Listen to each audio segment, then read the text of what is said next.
Сәлеметсіздер ме тыңдаушылар, кезекті лекцияның тақырыбы лидер имиджі. Бұл тақырып бойынша жоспарға келетін болсақ, кіріспе имиджді қалыптастыру жолдары, лидер имидж характеристикасы мен құрылымы және де қорытындыдан тұрады. Лидер имиджі қазіргі заман көшбасшысынан тек басқару қабілеті ғана емес, сонымен қатар сенім ұялататын имидж де талап етіледі. Лидердің имиджі бұл оның кәсіби құзыреттілігімен қатар тұлғалық қасиеттерін, коммуникативтілік шеберлігін және қоғамда қабылдану деңгейін бейнелейтін жан-жақты бейнесі болып саналады. Имидж дегеніміз не? Имидж бұл көшбасшы туралы сыртқы ортада қалыптасқан пікірлер, әсерлер мен көзқарастардың жиынтығы. Ол адамның нақты әрекеттерінен гөрі айналасындағылардың оны қалай қабылдайтынына байланысты. Лидер имиджі көшбасшының тұлғалық және кәсіби қасиеттерінің, мінез-құлқының және сыртқы келбетінің бірлесіп қалыптастырған бейнесін құрайды. Яғни бұл бейне басқалар үшін оның сенімділігі мен беделінің көрсеткіші болып табылады. Лидер имиджінің маңыздылығы себеп түсіндірме, сенімділік қалыптастыру көшбасшыға деген сенімді арттырады, мотивация беру команданы жігерлендіру үшін үлгі болады, әлеуметтік ықпал адамдардың шешім қабылдауына әсер етеді, ұйым имиджіне әсер, яғни лидер бейнесі ұйымның сыртқы келбеті мен беделінің ажырамас бөлігіне айналады. Қысқаша мысал ретінде келтіретін болсақ, Илон Масктың имиджі, яғни жаңашылдық, батылдық және технологиялық көшбасшылықпен байланысты болып саналады. Бұл имидж оның компанияларын, яғни Tesla, SpaceX сияқты компанияларына да үлкен ықпал етіп отыр. Келесі слайдта көріп отырғандай, имидж қалыптастырудың негізгі жолдары. Яғни лидердің имиджі бірнеше компоненттерден тұрады. Әрқайсысы оған қоғамдағы бейнесін қалыптастыруға мүмкіндік береді.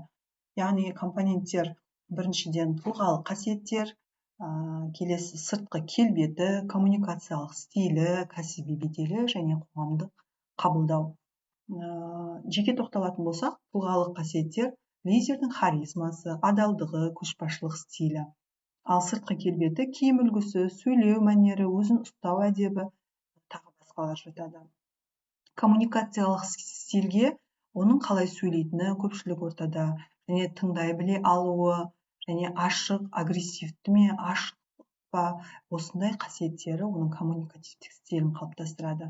Кәсіби бедел бойынша білім деңгейі, тәжірибесі, қабылдаған шешімдердің сапасы. Ал қоғамдық қабылдау бойынша бұқаралық ақпарат құралдарындағы оның бейнесі, желідегі белсенділігі, халықтың ортасындағы оның пікірі. Яғни осы имиджді қалыптастырудың компоненттері осы негізгі жолдарын құрайды. Лидер имиджінің құрылымы бойынша лидердің имиджі бірнеше маңызды элементтерден тұрады. Әрбір компонент оның кәсіби бейнесін және басқаларға әсер ету деңгейін анықтайды.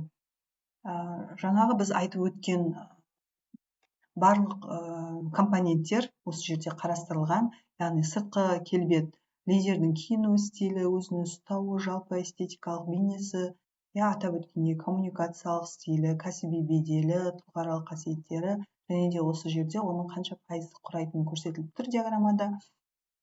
Жаңағы имиджінде сыртқы келбеті 30% құрайды, коммуникациялық стиль 25% құрайды, кәсіби бедел 20% құрайды, және тұлғалық қасиеттері 15%, қоғамдық қабылдау 10% құрайды деген осындай зерттеу нәтижелері көрсетіліп отыр екен.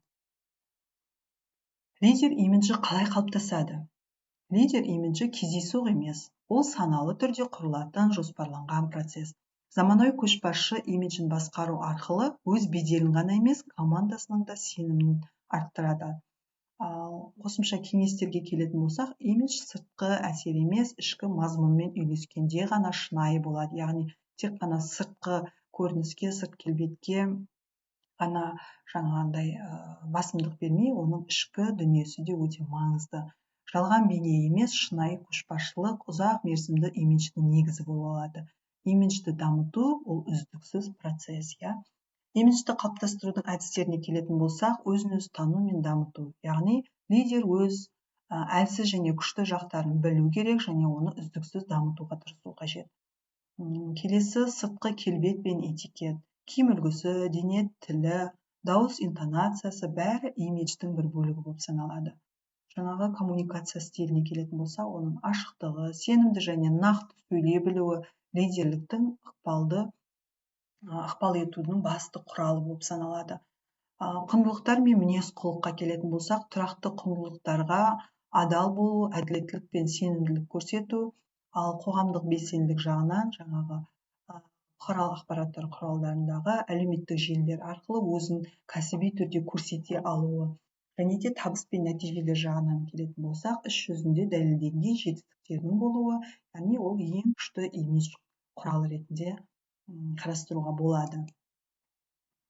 Осы жаңағы лидер имиджі тақырып бойынша лидер имиджі жай ғана сыртқы көрініс емес, ол көшбасшысының ішкі құндылықтары, кәсіби беделі және адамдардың қарым-қатынасы арқылы қалыптасатын көп қабатты жүйе деп айтуға болады. Рахмет, сау болыңыздар.